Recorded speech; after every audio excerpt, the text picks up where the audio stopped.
नमस्कार साथियों, कुछ बात करें यूट्यूब चैनल पर एक बार फिर आपका बहुत बहुत स्वागत है। आजकल हमारा पूरा देश गणेश उत्सव के रंग में सराबोर है। गणेश उत्सव के उल्लास में रंगा हुआ है। साथियों, गणेश जी का जन्म भादव माह के शुक्ल पक्ष की चतुर्थी को माना जाता है और ये चतुर्थी इस बार 18 सितंबर से लेकर के 19 सितंबर तक हुई। तो इस बीच लोगों ने गणेश जी की स्थापना अपने अपने घरों में, अपने गली मोहल्लों में किया। साथियों, गणेश जी का महत्व पौराणिक मान्यताओं के अनुसार हमारे देश में बहुत अधिक है।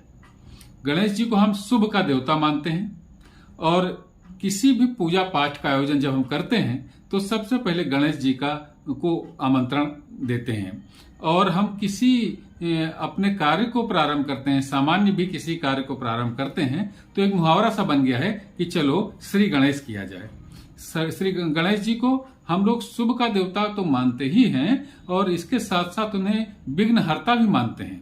किसी भी कार्य में विघ्न ना हो इसलिए हम लोग गणेश जी को सबसे पहले स्मरण करते हैं।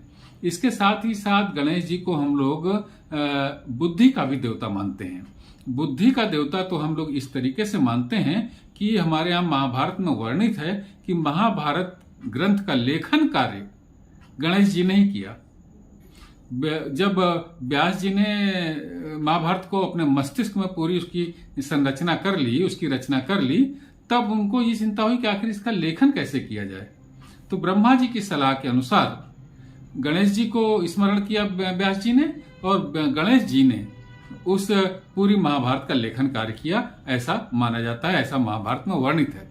साथियों, हम लोग एक बीच में ऐसी एक परंपरा सी चल गई थी कि एक लाफिंग बुद्धा जो चीन से संबंध रखता है, एक प्रतिमा, उसका अपने घरों में रखने लगे थे। लेकिन विदेशों की इस प्रथा को हमें त्याग करके गणेश जी की मूर्ति, उनकी प्रतिमा को अपने घर में रखना चाहिए। ये शुभ ही शुभ प्रदान करने वाली प्रतिमा है।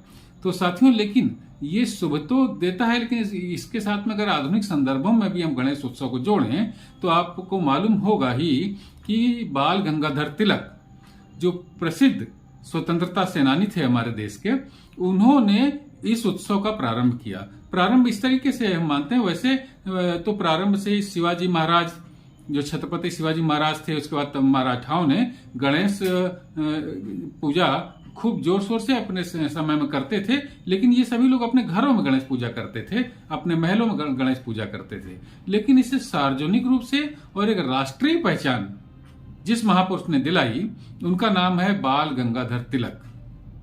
इन्होंने इस गणेश उत्सव कुछ सार्वजनिक रूप से घरों से बाहर निकाल करके गली मोहल्ले और पार्कों में प्रारंभ किया 1893 में।